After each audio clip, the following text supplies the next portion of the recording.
24/8/2025 ಸೋಮವಾರ ಸುವಾರ್ತೆ ಮತ್ತಾಯ 23:13-22 ಕುರುಡ ಮಾರ್ಗದರ್ಶಕರೇ ನಿಮಗೆ ಧಿಕ್ಕಾರ.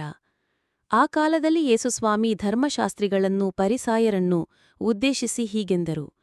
ಕಪಟ ಧರ್ಮಶಾಸ್ತ್ರಿಗಳೇ ಮತ್ತು ಪರಿಸಾಯರೇ ನಿಮಗೆ ಧಿಕ್ಕಾರ. ಸ್ವರ್ಗ ಸಾಮ್ರಾಜ್ಯದ ದ್ವಾರಗಳನ್ನು ಮಾನವರಿಗೆ ಮುಚ್ಚಿದ್ದೀರಿ. ನೀವು ಪ್ರವೇಶಿಸುವುದಿಲ್ಲ, ಒಳಕ್ಕೆ ಪ್ರವೇಶಿಸಲು ಯತ್ನಿಸುವವರನ್ನು ಬಿಡುವುದಿಲ್ಲ.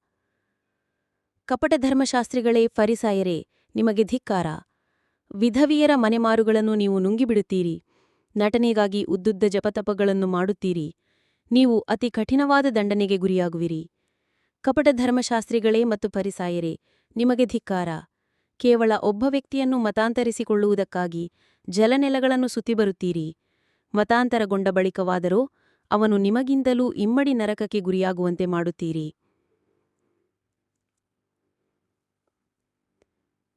ಕುರುಡ ಮಾರ್ಗದರ್ಶಕರೇ ನಿಮಗೆ ಧಿಕ್ಕಾರ. ಒಬ್ಬನು ದೇವಾಲಯದ ಮೇಲೆ ಆಣೆಯಿಟ್ಟರೆ ಅವನು ಅದಕ್ಕೇನೂ ಬದ್ಧನಲ್ಲ. ದೇವಾಲಯದ ಚಿನ್ನದ ಮೇಲೆ ಆಣೆಯಿಟ್ಟರೋ ಅವನು ಅದನ್ನು ನಡೆಸಿಯೇ ತೀರಬೇಕು ಎನ್ನುತ್ತೀರಿ. ದೃಷ್ಟಿಗೆಟ್ಟ ಮತಿಭ್ರಷ್ಟರೇ, ಯಾವುದು ಶ್ರೇಷ್ಠ? ಚಿನ್ನವೋ, ಚಿನ್ನವನ್ನು ಪಾವನಗೊಳಿಸುವ ದೇವಾಲಯವೋ?